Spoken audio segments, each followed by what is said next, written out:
Kim and Kanye really expecting their fourth child via surrogate? Well, they're not denying it.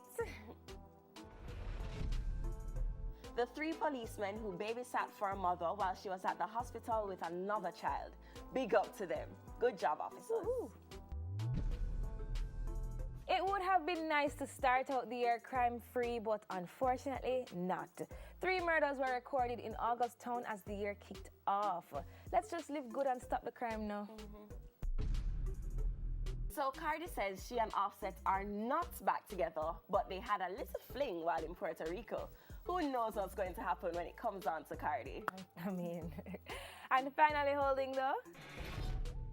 Spice really upset a few people when she went live on Instagram recently. She made very unpleasant references about D'Angel and MC Nuffy. D'Angel had responded in her own way, but Nuffy isn't taking it so easy. He's threatening to sue for defamation, but we'll keep you posted on this one.